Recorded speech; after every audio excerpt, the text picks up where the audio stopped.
Oi, gente! Hoje eu tô aqui pra falar um pouquinho da procrastinação, mas dessa vez eu vou dar pra vocês algumas dicas importantíssimas que eu usei e que funcionaram muito bem pra mim e funcionam pra algumas pessoas. Então, como é que você observa que seria a sua vida sem a procrastinação? Então, imagina você levantando, arrumando a casa, conseguindo estudar, indo malhar, se alimentando bem, sem a procrastinação. Sua vida seria muito boa? Você vê a liberação de dopamina aí? Nesse final, nessa recompensa tardia? Muito bom, né? Mas a gente acha que não, que fazer essas coisas, executar, que a gente não tem uma recompensa, a gente não libera dopamina, só que libera. E aí que eu quero deixar pra vocês um exemplo. Se eu, Daiane, que amo brigadeiro, colocar um brigadeiro e um melão, que não tem muito gosto pra mim, e eu amo brigadeiro, você acha que qual que eu vou escolher? Óbvio que o brigadeiro.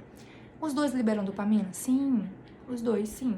Só que a gente vive em um mundo, por isso que eu quero falar a primeira questão, a questão ambiental que a gente tem que observar, os estímulos. Num mundo onde tudo é muito fácil, então eu vou ali, eu ligo pro iFood e eu recebo uma comida boa. Antigamente, pra comer comida boa, o que a gente tinha que fazer, gente? Era uma luta. Era assim, nossa, Natal, uma festinha. Assistir filme, eu tinha que ir na locadora, ficar horas lendo lá atrás. Eu lembro meu irmão e eu, horas lá atrás lendo. E aí escolhia, nossa, e o máximo. Hoje não. Você tá andando na rua, você nem foi comprar chocolate, alguém bate na sua porta e vende na janela do seu carro. Então, assim, o meio ambiente que a gente tem praticamente dentro do nosso corpo o celular inserido. É assim, faz parte, né, do nosso corpo. A gente acorda e já pega, ou seja, o estímulo, ele está completamente envolvido. A primeira parte que a gente tem que olhar é essa parte. Que não dá pra gente fazer, vou fazer um jejum disso. Não. Porque a gente tá inserido nesse meio. Então, assim, é como se fosse assim, tô nele, tá, sabe? Mas a gente consegue equilibrar. A gente consegue observar e falar assim, qual é o meu objetivo? Que aí entra a segunda parte. Quais são os meus objetivos? Porque se eu coloco com equilíbrio, se eu falo, e às vezes eu preciso falar assim, gente, dessa forma, porque ninguém falou comigo. A gente, quando é criança, na verdade, nossos pais falam, né? Mas quando a gente cresce, parece que fica meio solto. A gente que tem que organizar, a gente que tem que lidar com esse monte de estímulos, um monte de coisa boa.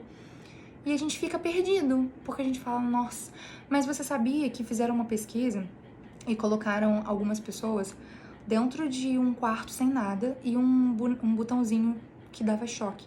E depois de algumas horas, alguns homens começaram a apertar. Tem uma porcentagem, depois eu vou colocar pra vocês aqui. E assim, ficou comprovado que ninguém consegue lidar com o tédio, de ficar muito tempo ali. Mas, se tiver alguma coisa ali, então você percebe que se tiver só o melão, por exemplo, se tiver só ele pra comer, não tem mais nada, absolutamente nada, nem brigadeiro, nem nada, você vai comer e você vai ficar super feliz. Você vai ficar, ai, nossa, comi um melão.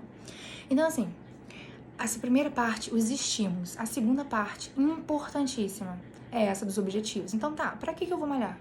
Gente, é importante, vou falar uma coisa aqui. Eu trabalho com saúde mental, que é algo complexo, de alta complexidade.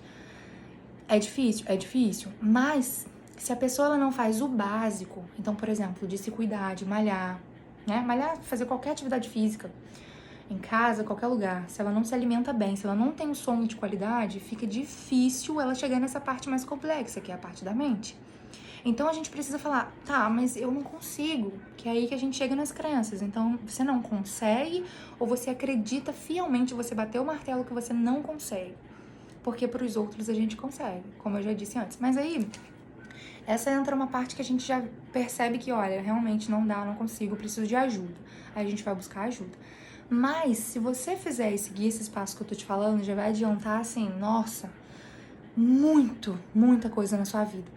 Então observar essa parte ambiental, observe quais são esses estímulos, se você que está sendo comandado por eles, ou se você que comanda, se você está se relacionando com os seus estímulos, com o seu celular, com a sua vida, em relação a tudo que é oferecido para você, que você coloca dentro da sua casa, ou eles que te comandam. Então é hora de tomar as rédeas da situação, de você observar. Então observa, tá? A segunda parte é essa, dos objetivos. Qual que é o objetivo que eu tenho de malhar? Se eu não malho, se eu não me exercito, se eu não me alimento bem, se eu não... Então, qual é o objetivo de eu levantar aí? Sabe? Você tem esse objetivo de vida? Se não tem, não adianta você falar que procrastina nisso. Sabe? Se você não entende que é importante, se você não tem uma motivação interna, porque energia pra fazer aquilo talvez a gente não tenha. E tá tudo bem, a gente vai fazer assim mesmo. Agora, a terceira parte importantíssima são a gente olhar as estratégias. São os planejamentos. Então, daí, nossa, planejamento, vai falar de planejamento. Sim, a gente tem que planejar, mas pouquinho, gente. Começa pouquinho. Coloca assim, vou planejar ir uma vez na semana. Uma vez na semana eu vou lá na praia. Coloca aí. Então você vai. Eu vou de manhã arrumar a casa. Tá, mas eu não vou arrumar tudo, não vou colocar, nossa, mas tem tanta coisa. Não. Foca no que você vai planejar. Eu vou e observa o que pode dar errado. Eu já sei que eu vou pensar isso, isso, isso. Então, peraí. Eu vou planejar assim. Que eu vou só começar aqui pelo guarda-roupa e ponto. Eu vou excluir tudo, fechar. Eu vou ficar aqui no guarda-roupa. Ah, é muito difícil. Eu sei, gente. Eu tenho TDAH e meu Deus do céu. Meu Deus do céu. Mas a gente fazendo, criando esse hábito, que entra um ponto importante, que é o quê? A questão da personalidade também. Por quê? Existem personalidades que tem essa propensão muito maior a procrastinar. Então, nunca se compare com ninguém. Pode ser que você tenha essa personalidade. E, é claro, no transtorno TDAH, né, se eu estiver falando com você do mesmo jeito que eu tenho, a gente tem esse modo diferente de viver, né? Que a gente acaba procrastinando um pouco mais. Mas existe solução para isso também. E aí que entra, né, a última parte, que eu mais amo. Torne inegociável. Planejou? Porque olha só, não tem como você não conseguir essa parte agora, depois de você observar seus estímulos, o ambiente, observou tudo, viu o que tá te fazendo mal, o que você não consegue, o que você fica mais agarrado, o que tem dentro do seu guarda-roupa, o que tem dentro, sabe, do seu armário que te rouba tempo, o que você colocou como, que você sabe, você olhou ali o seu ambiente, e aí você traçou o segundo passo, que é o traçar os objetivos, né, objetivo de vida, objetivo do dia, objetivo que você quer com aquilo ali.